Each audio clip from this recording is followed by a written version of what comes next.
कहते हैं 3 चीज़ें हैं, एक मांस, दूसरा शराब और तीसरा सेक्स।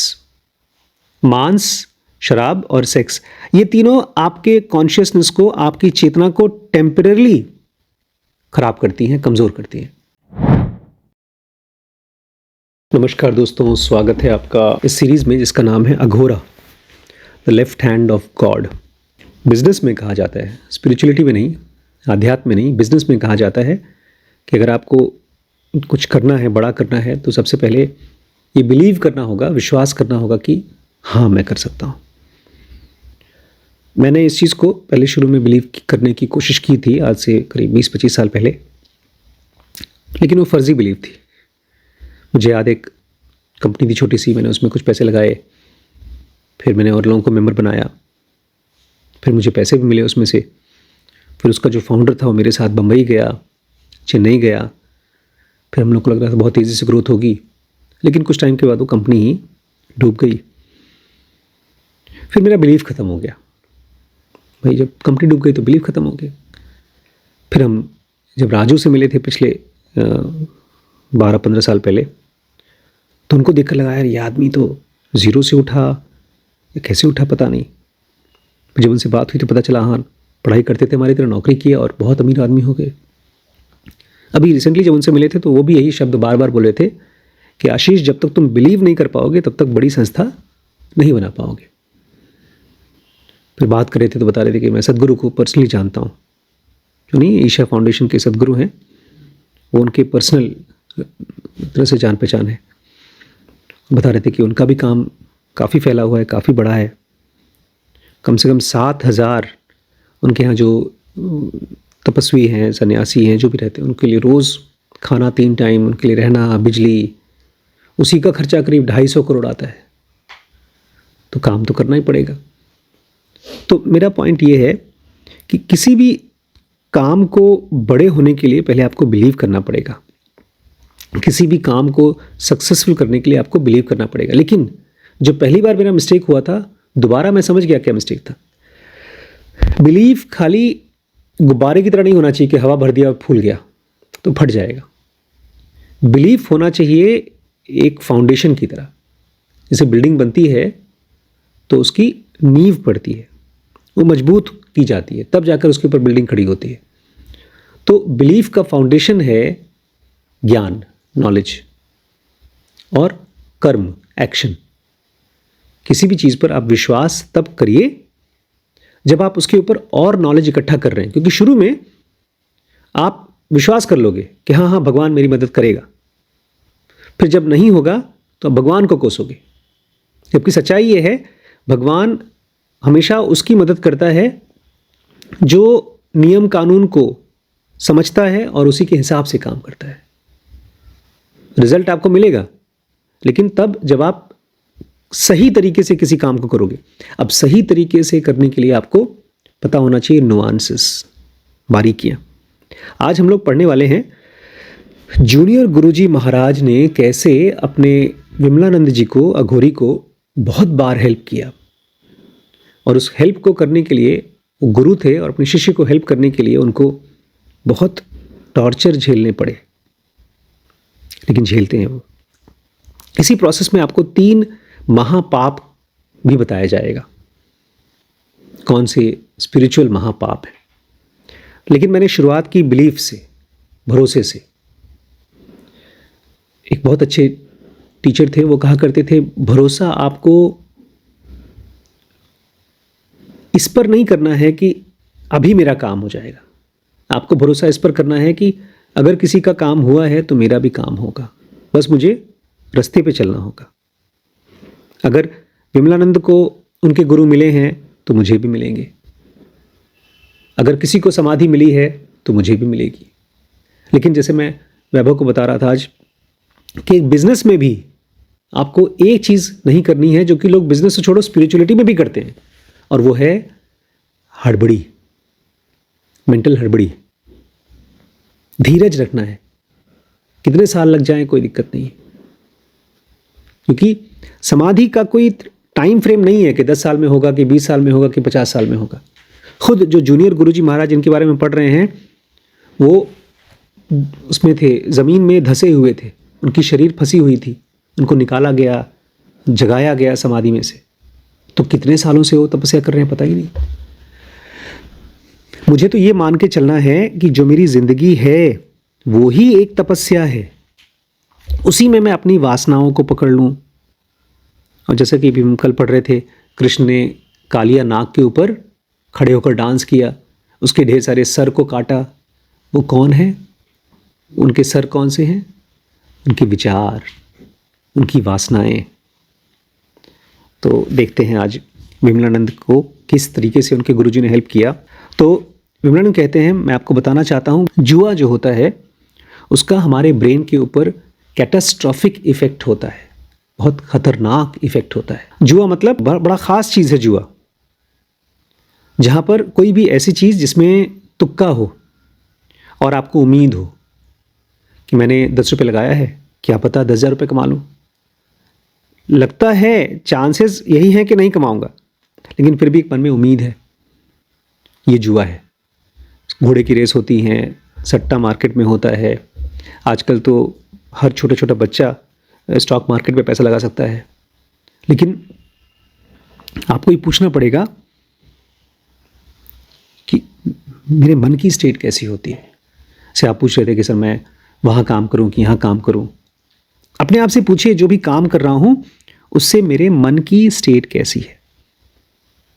कल मैं एक डॉक्टर से बात कर रहा था, वो अपना एक सेंटर चलाते हैं, एक नौकरी करते हैं और दूसरी अब पढ़ाई कर रहे हैं ताकि दूसरी नौकरी कर सकें। 3 जगह पर वो बेचारे काम कर रहे हैं। एक भाई साहब से मैं अभी मिला था तो बोलते हैं मेरी एक वाइफ है और एक को मैं प्यार करता हूँ, मतलब 2 लड़कियों के साथ उनका रिलेशनशिप है।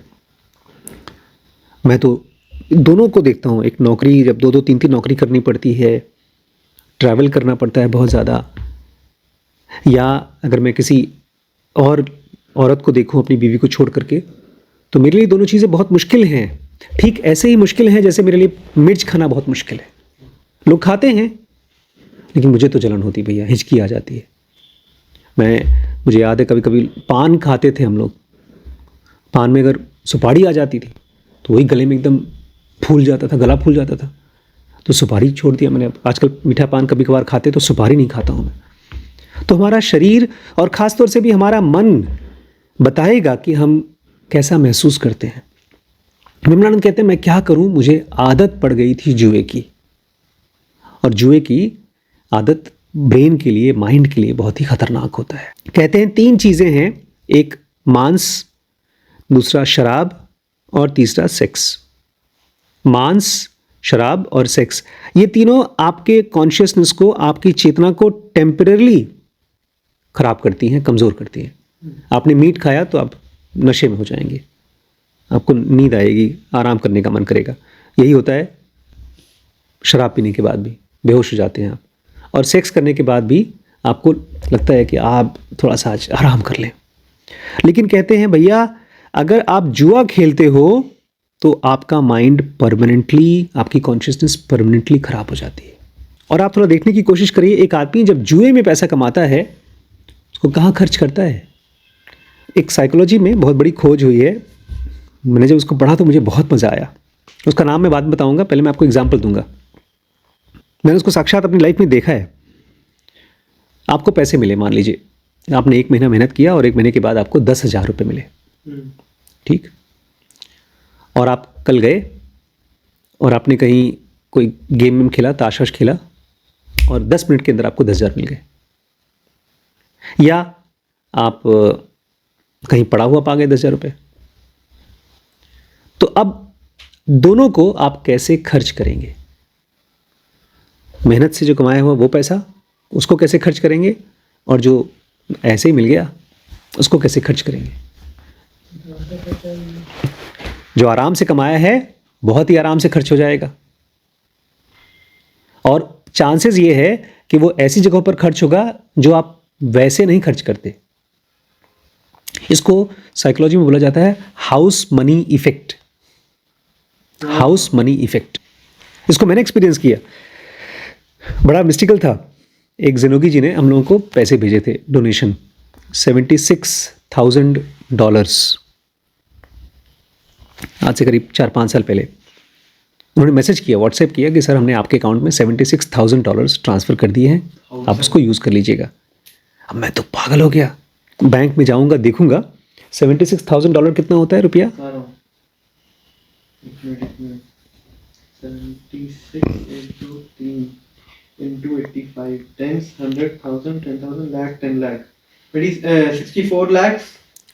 60-70 लाख हो गया।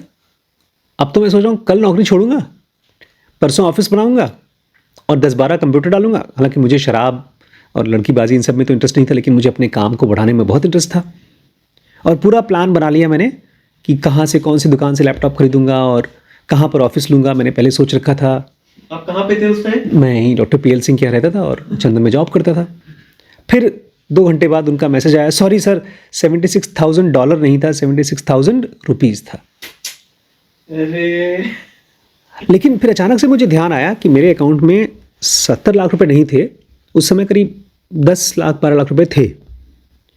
मैंने सोचा अपने आप से कि आखिर 10 लाख के साथ मैंने कंप्यूटर खरीदना है, ऑफिस खोलना है, नौकरी छोड़नी है, ये सब क्यों नहीं सोचा। क्योंकि ये जो पैसा आया है वो आसानी से आया है, तुक्के से आया है। नहीं, ये सब पैसा मेहनत से आया है। नहीं, हाँ, जिसको नहीं खर्च किया वो मेहनत से आया है, और जिसको मैं खर्च करने वाला था वो आसानी से आया है। इसका मतलब मेरी कॉन्शियसनेस कमज़ोर हो गई।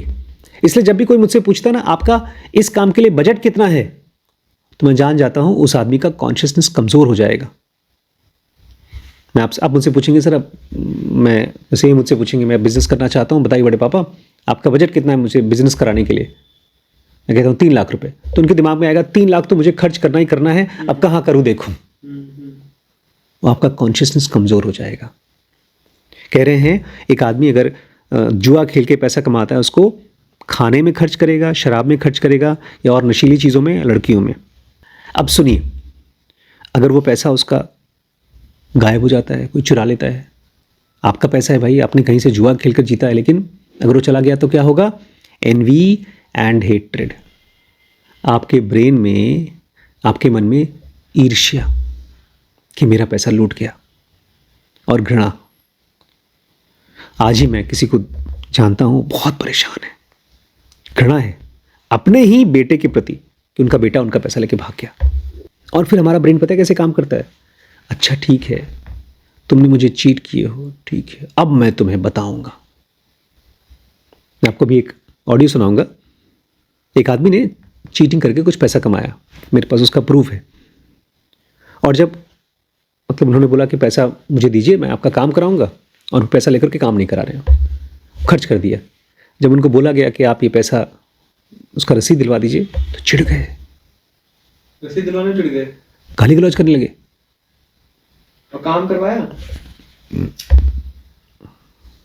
आदमी को क्रोध ही तब आता है जब वो पैसा जुए के तौर पे खरीदा गया है, कमाया गया है, मेहनत के तौर पे नहीं। क्योंकि आप जब भी कुछ कर्म करते हैं, कोई भी कर्म करते हैं और आप पैसा कमाते हैं, मेहनत करते हैं, उसमें आपको पैसा तो बाई प्रोडक्ट मिलता है, मेन चीज जो लाइफ देती है वो तो मिला ही नहीं। जब आप कोई कर्म करते हैं, आप चाय बना के किसी को खिलाते हैं, कबीरदास जुलाहे थे, कपड़ा बना के बेचते थे, तो क्या पाते थे मेन चीज। हम लोग वीडियो बना रहे हैं, लोगों को वीडियो देते हैं, तो क्या पाते हैं मेन उस प्रोसेस में। पैसा तो बाद में मिलता है, पहले मिलता है एक्सपीरियंस, नॉलेज, ज्ञान, कॉन्शियसनेस हमारी उठ जाती है। जब आप कर्म करते हैं, उस कर्म के प्रोसेस में आपको ज्ञान मिलता है। आप पहले पढ़ते हैं थियरी, लेकिन जब उसको प्रैक्टिस करते हैं तब आपको फिजिकली ब्रेन में उसका ज्ञान मिलता है। वो तो मिला ही नहीं। आपने 1 लाख रुपए कमाने के लिए 1 लाख का ज्ञान मिल सकता था, आप मुफ्त में 1 लाख रुपए पा गए, ज्ञान मिला ही नहीं, आप हो जाते हैं पागल। और अगर आदमी चालाक है, शातिर है, और उसका पैसा कोई चीट कर लेता है, तो सामने वाले को मार भी सकता है। मतलब आपके मन में बस हेट्रेड होना चाहिए किसी के लिए, और आप पावरफुल होना चाहिए, आप खून तक कर दोगे। इसीलिए जुए को बोला गया है एक महापाप। 2 और महापाप है, एक तो जुआ हो गया, दूसरा है मर्डर ऑफ द गुरु, गुरु हत्या। क्यों गुरु हत्या इतना बड़ा महापाप क्यों है? किसी और की हत्या से ज्यादा बड़ा हत्या है गुरु हत्या, क्योंकि आपने अपनी गाड़ी का, जो गाड़ी लेके चला रहे थे अंधेरे रात में, उसका क्या तोड़ दिया? क्लच प्लेट, हेडलाइट ही तोड़ दी। अच्छा हेडलाइट रात को। हाँ जो आपको रास्ता दिखा रहा था वो हेडलाइट तोड़ दिया। हाँ, जो आपके गुरु थे, ज्ञान दे रहे थे, उनको आपने बंदी कर दिया, तो आपको कुछ रास्ता नहीं दिखेगा। और तीसरा है बलात्कार, रेप। ये 3 चीज़ें महापाप मानी जाती हैं। पता है, बहुत बार ज़िंदगी हम लोगों को हेल्प करना चाहती है, जैसे आपके गुरुज भी आपको हेल्प करेंगे, मिस्टिकली हेल्प करेंगे। विमलानंद के साथ हुआ। बोलते हैं हमारे जूनियर गुरुजी महाराज और सीनियर गुरुजी महाराज ने मुझे हमेशा मना किया कि जुआ मत खेलो, लेकिन जब मैं बहुत परेशान होता था, एकदम मजबूरी हो जाती थी, तो मुझे कभी कभार मिस्टिकली हेल्प कर दिया करते थे। लेकिन इसलिए नहीं ताकि मैं पैसा कमा सकूं, इसलिए ताकि मैं उनके ऊपर भरोसा कर सकूं कि हाँ ईश्वर हैं, उनकी काबिलियत पर भरोसा हो सके। प्लस बोलते हैं हमारे दोनों गुरुजी जब हमको मिस्टिकली हेल्प किए, तो उसमें 2 चीज़ें, बड़ी बारीक चीज़ें हैं जो आपको पता होना चाहिए जब भी आप किसी को हेल्प करते हैं।